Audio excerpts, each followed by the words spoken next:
plenário do Supremo Tribunal Federal retoma hoje o julgamento do marco temporal. A tese estabelece um limite de tempo para que os povos originários possam reivindicar a posse de terras. A questão é objeto de um recurso com repercussão geral.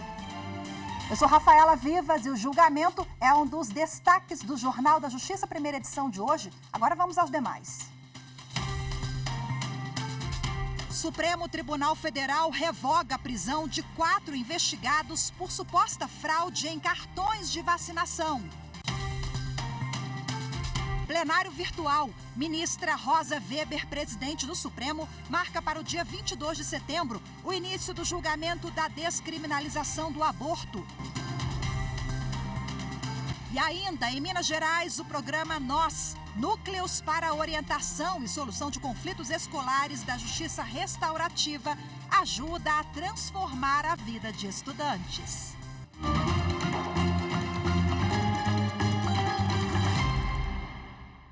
Começa daqui a pouco a sessão do Supremo Tribunal Federal para retomar o julgamento sobre o chamado marco temporal, que fixa um limite de tempo para que indígenas reivindiquem a posse de terras. A expectativa quanto à decisão é grande.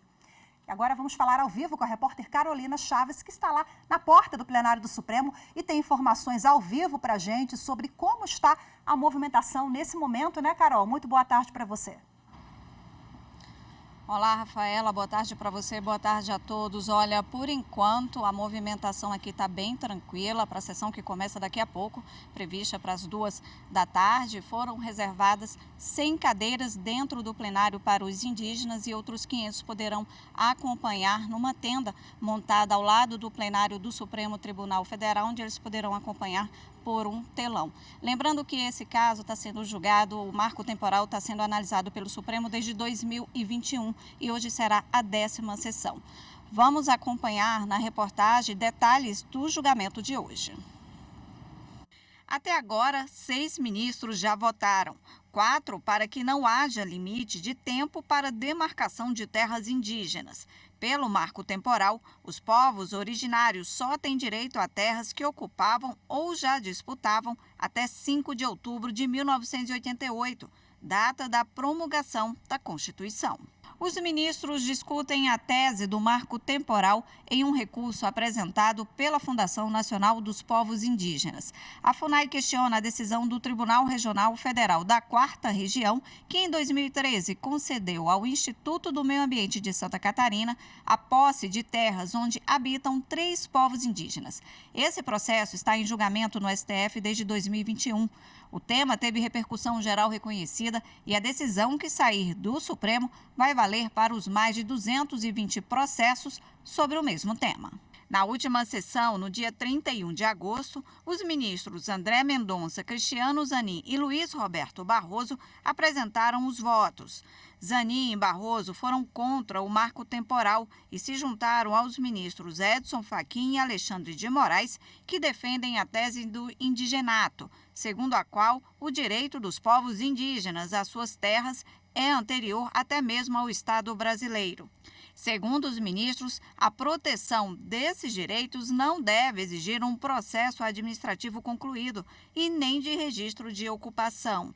Já os ministros Nunes Marques e André Mendonça negaram o pedido da FUNAI e consideram o dia 5 de outubro de 1988 como data limite de registro de ocupação ou disputa de terras. Hoje, o julgamento deve ser retomado com o voto do ministro Luiz Fux.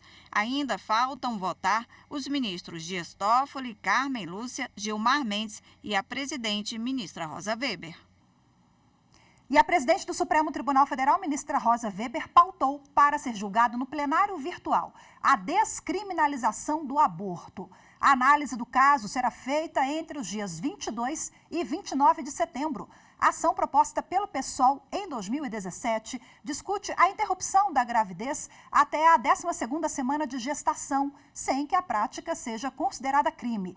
A relatora é a ministra Rosa Weber. O ministro Alexandre de Moraes, do Supremo Tribunal Federal, revogou a prisão de investigados por suposta fraude em cartões de vacinação. Para o ministro, as prisões não são mais necessárias com a evolução das investigações. Évine Araújo tem mais informações. 4 investigados tiveram as prisões revogadas. Eles são suspeitos de terem inserido dados falsos de vacinação contra a Covid-19 nos sistemas informatizados do Ministério da Saúde. As fraudes teriam ocorrido em cartões do ex-presidente da República, Jair Bolsonaro, da filha dele e de auxiliares próximos.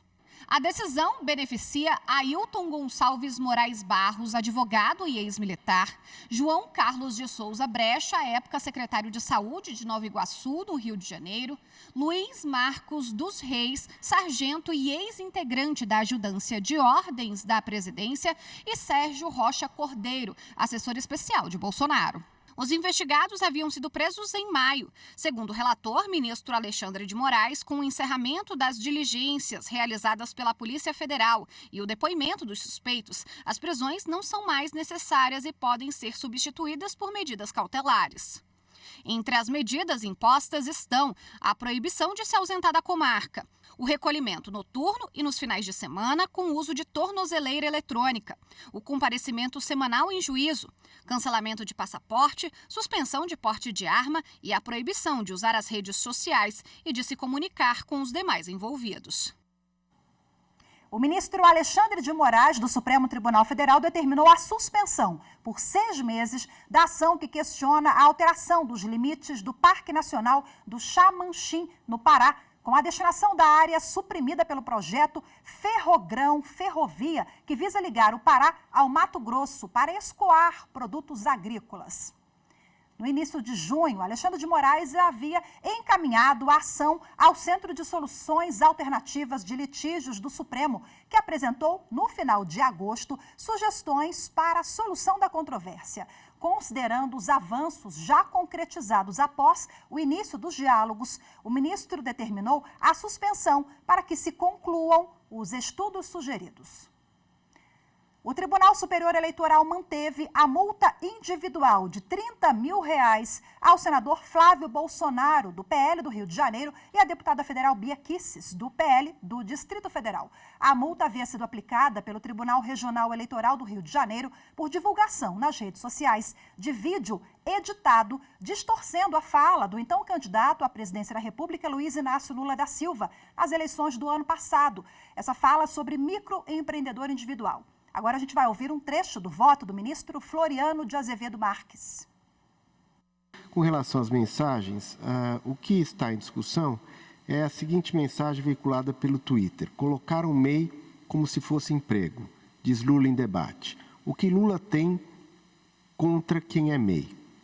Ainda que a primeira parte da mensagem, colocaram MEI como se fosse emprego, corresponda a um trecho da fala do presidente da coligação representante em um debate televisivo, o teor da segunda mensagem, o que Lula tem contra quem é MEI, consubstancia uma inferência de que ele seria contra o microempreendedor individual, o que se revela, de forma inequívoca, uma afirmação distorcida em face do que foi dito pelo candidato no debate televisivo, que tratava apenas de externar críticas ao método de aferição da taxa de desemprego e não ser contra os microempreendedores. A seguir, vamos conhecer o programa Nós, Núcleos para a Orientação e Solução de Conflitos Escolares da Justiça Restaurativa, desenvolvido em escolas públicas de Minas Gerais. A iniciativa tem ajudado a mudar vidas. Os detalhes você confere em instantes, voltamos já já.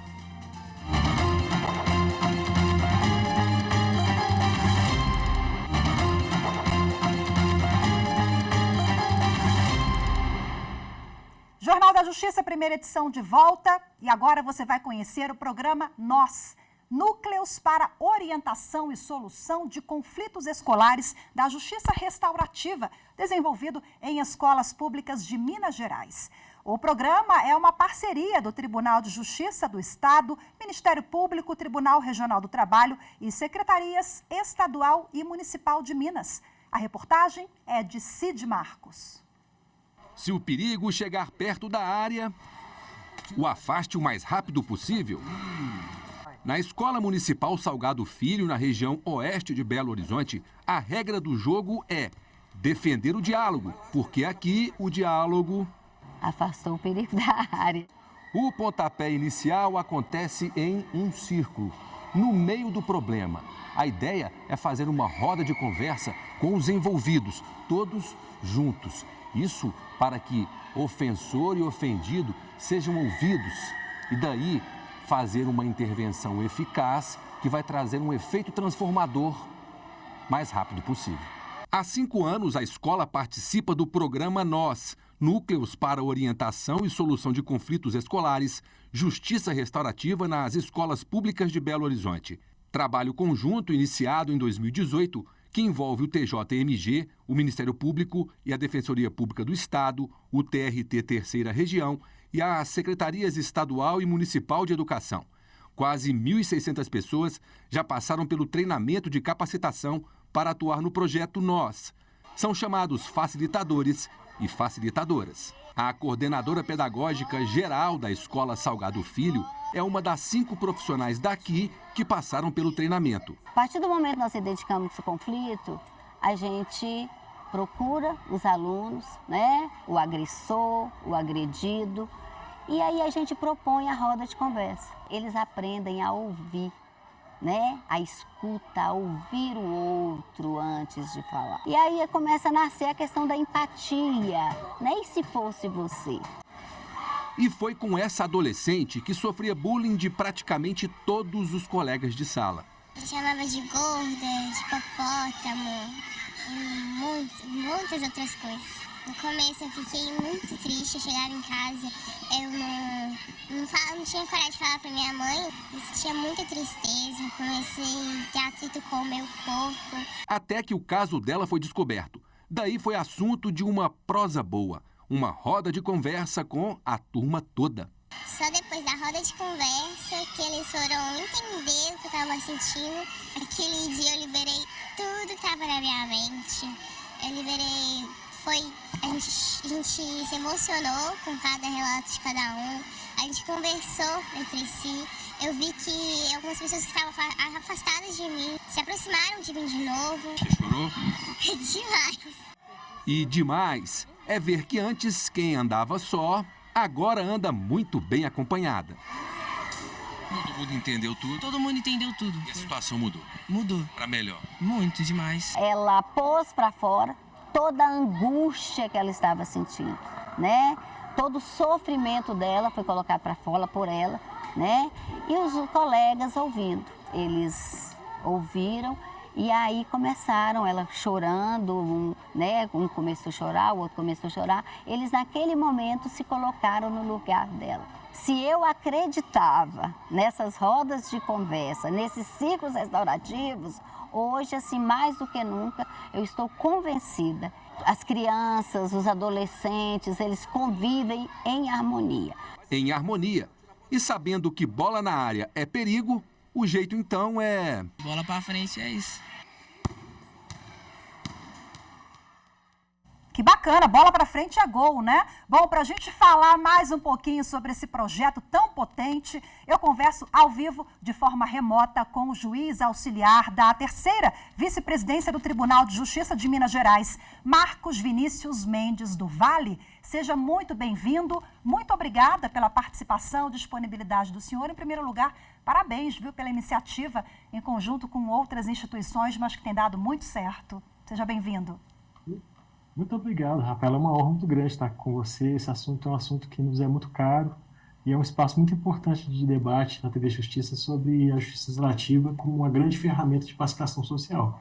Prazer é todo nosso. Agora eu quero que o senhor explique como é que vem sendo a avaliação de vocês nesse trabalho que é realizado desde 2018 nas escolas e pelas escolas, porque as escolas, o senhor já me explicou aqui nos bastidores, que tem autonomia para desenvolver, né? Como é que vai ser a estratégia com os alunos? A nossa avaliação é a mais positiva possível. Como o Poder Judiciário trabalha sempre com conflitos, a gente percebe que há necessidade de um aprimoramento das interfaces nas próprias comunidades para lidarem com esses conflitos. E isso também acontece no âmbito escolar. E as escolas têm sido grandes parceiras, multiplicadoras dessas metodologias para tratar os conflitos escolares. Então a gente percebe uma tendência crescente da adesão ao projeto e até mesmo o entusiasmo, né, dos educadores, dos gestores escolares em participar com a gente nessa caminhada. E os educadores e gestores, né, são multiplicadores de conceitos usados pela justiça restaurativa, que já é implantada com muito sucesso também em Minas. Eu queria que você explicasse para a gente quais são os eixos de atuação, os principais. Só recuperando um pouco, Rafaela, que a justiça restaurativa, na verdade, ela é um conjunto de princípios, métodos e técnicas que podem ser aplicados a várias áreas. Então, aqui no tribunal nós temos essa atuação no âmbito das escolas, nós temos também na área da infância e da juventude, que é um outro eixo temático, temos na área da pacificação dos conflitos internos à própria organização, aqueles conflitos laborais que tem entre magistrados e servidores. Também temos atuação no campo dos direitos dos idosos, da área de família, enfim. As metodologias da justiça restaurativa são muito significativas e muito amplas. Então, permite que a gente trate conflitos de vários jaezes e de várias naturezas, vamos dizer assim. Ou seja, esse é apenas um exemplo, né? Um exemplo positivo da atuação da justiça restaurativa, que, como o senhor bem colocou, a gente tem várias esferas, né? Esse é apenas um. Sim, nós temos aqui trabalhos muito lindos, muito gratificantes nesse campo, em todos os segmentos, né? Na área penal também nós temos trabalhos junto à comunidade reclusa dos egressos, né? Trabalhos que vão se ressignificar a vida desse preso para que ele possa sair mais transformado e engajado com a comunidade, para que evite novamente a reincidência, né, dos crimes. Nós temos o trabalho de garantia dos direitos dos idosos, em que a justiça restaurativa vai trabalhar a relação da família com o idoso, com suas necessidades, para evitar uma vitimização do idoso nessa fase da vida. Tem a aplicação muito significativa também da justiça restaurativa no âmbito dos conflitos que envolvem a violência doméstica contra a mulher, onde a vítima e o ofensor podem ser trabalhados, inclusive, em separado, para evitar a revitimização, né? E isso também tem um efeito pedagógico e de superação de conflitos muito significativo. Doutor Marcos, é sempre esse o modelo utilizado? Ofensor e vítima, ou agressor e vítima, são ouvidos, são convidados a essa reflexão, como nós bem vimos na reportagem, né? Houve ali, a gente falamos de empatia, o coleguinha se colocar no lugar do outro, e um choro coletivo ali, porque vem o arrependimento, né? Então, todo modelo é utilizado, essa estratégia, vítima e ofensor. A metodologia da mediação vítima-ofensor, ela é mais aderente, em geral, à área penal, mas também no círculo de construção de paz, e esse é um princípio da justiça restaurativa, sempre procurar com que a vítima seja restaurada nas suas necessidades, reparada naqueles danos que ela sofreu, e que os agressores também se conscientizem de suas atitudes, para que eles possam verdadeiramente ter uma relação de empatia com as necessidades da vítima e da comunidade onde ele está inserido. No caso que se citaram na reportagem, isso foi muito claro. A comunidade escolar, à medida que percebeu o alcance do bullying, de como ele estava gerando um sofrimento emocional significativo para aquela aluna, isso gerou empatia nos colegas, na comunidade escolar, gerou o restabelecimento desses vínculos, e isso trouxe, evidentemente, como a própria professora e instrutora pôde narrar, também a melhoria do clima organizacional interno da escola. Quer dizer, a polícia não precisou mais estar presente dentro da escola, nem mesmo a segurança de agentes de segurança do município foram mais necessários dentro da escola. Por quê? Porque a comunidade vai reaprendendo o caminho do diálogo, do respeito mútuo, né, desses princípios que devem nortear a nossa convivência cotidiana. Que coisa boa, isso não tem preço, né? Bom, para a gente terminar, os senhores vêm trabalhando, né, sempre para aprimorar os projetos. Esse já funciona desde 2018 e tem novidades, né? Os senhores vão aprimorando esse método. E sei também que a justiça restaurativa, os senhores vêm trabalhando para que ela seja utilizada também em outras áreas. Como é que vem sendo esse trabalho? Nós instituímos aqui no Tribunal de Justiça a rede de justiça restaurativa, que chama Rede Restaura. Essa rede colaborativa interinstitucional, ela permite que os próprios magistrados e servidores sejam primeiramente educados, formados pela escola judicial, para ter consciência de como usar essas ferramentas e de como ela é importante para o trabalho judiciário. No outro segmento, a gente trabalha a gestão de projetos, efetivamente. A gente formaliza esses projetos em cada comarca, com cada magistrado que vai conduzir, os servidores, e a gente faz um acompanhamento permanente, seja para dar o apoio que eles necessitem, seja para registrar esses números e esses potenciais desenvolvimento de outras atividades. Então, a gente tem o quê? Na verdade, aqui na terceira vice-presidência, né, que é hoje gerida pela desembargadora Ana Paula Nanete Cacheta, a gente tem como norte né, uma profissionalização desse serviço, que é o Serviço de Justiça Restaurativa, para que a gente, no futuro, a cada caminho que a gente vá traçando, ele vai se consolidando de maneira mais firme e com mais consistência, sobretudo numa boa entrega de justiça, sobretudo naquilo que a gente oferta para o outro. Perfeito. Muito obrigada. Mais uma vez, parabéns pelo trabalho de vocês. Conversei ao vivo com Marcos Vinícius do Vale Mendes, lá do TJ de Minas Gerais, e troquei o nome, Marcos Vinícius Mendes do Vale. Inverti aqui no finalzinho. Muito obrigada. Obrigado, viu? Rafaela. Boa tarde para o senhor. Até a próxima. Boa tarde. Até a próxima. Veja a seguir, indenização por violação de patente só após registro no Instituto Nacional da Propriedade Industrial. Os detalhes em instantes, nós voltamos já.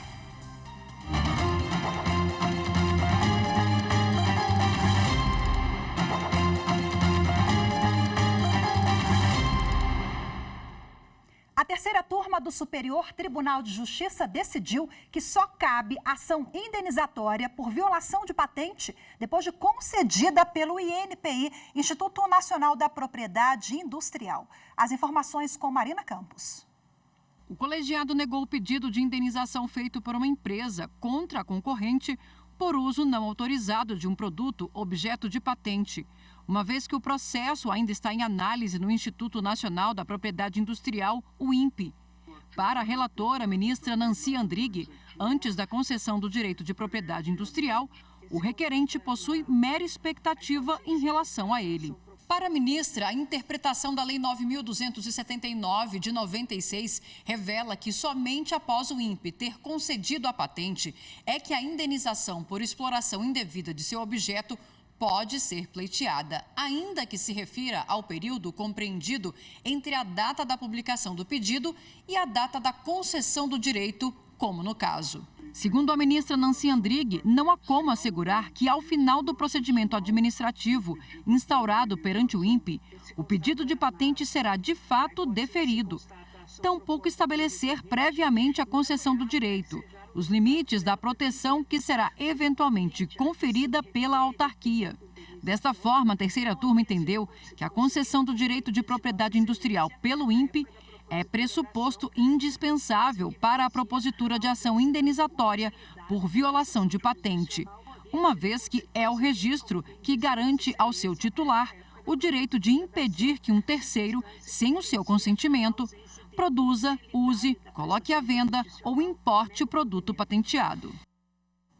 O engenheiro cedido terá de retornar a Rondônia após 20 anos trabalhando no Rio de Janeiro.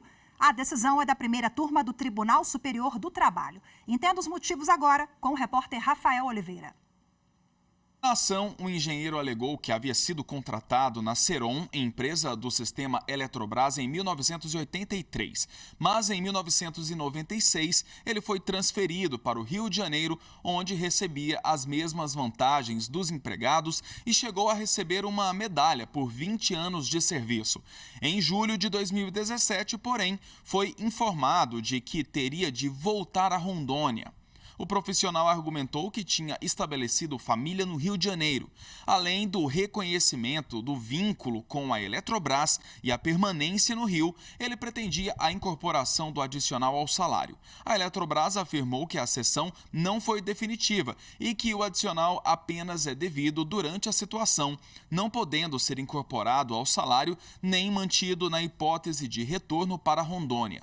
A companhia ressaltou que a cessão era renovada periodicamente, sempre no interesse das partes envolvidas, e que o empregado estava ciente desde o início. O Tribunal Regional do Trabalho da Primeira Região, no Rio de Janeiro, considerou válido o término da cessão por ter ficado comprovado nos autos que o empregado não fora transferido definitivamente. Para o TRT, a precariedade da cessão não se altera pelo fato de ter durado por muitos anos e não há como reconhecer o direito adquirido do engenheiro à manutenção da situação. O caso chegou ao Tribunal Superior do Trabalho. O relator na primeira turma, ministro Amaury Rodrigues, observou que a cessão tem caráter provisório e não se confunde com a transferência, disciplinada no artigo 469 da CLT, em que o empregado continua trabalhando para o empregador. O ministro ainda explicou que na sessão, um empregado sem a suspensão ou a interrupção do vínculo funcional com a origem passa a atuar fora da unidade de lotação ou da empregadora. A medida é legalmente prevista entre empresas públicas e não gera vínculo de qualquer natureza com a cessionária, que no caso fazia parte da administração pública indireta.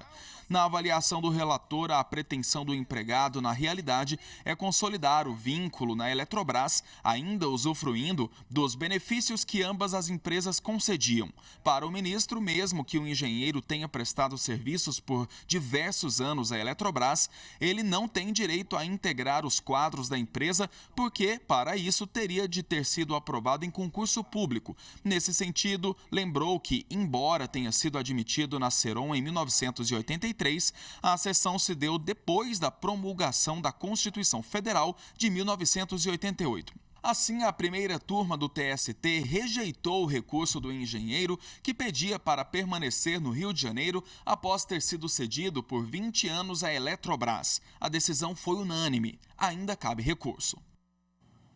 O Jornal da Justiça, a primeira edição de hoje, fica por aqui. Muito obrigada pela sua companhia. Uma ótima tarde. Até amanhã. Tchau, tchau.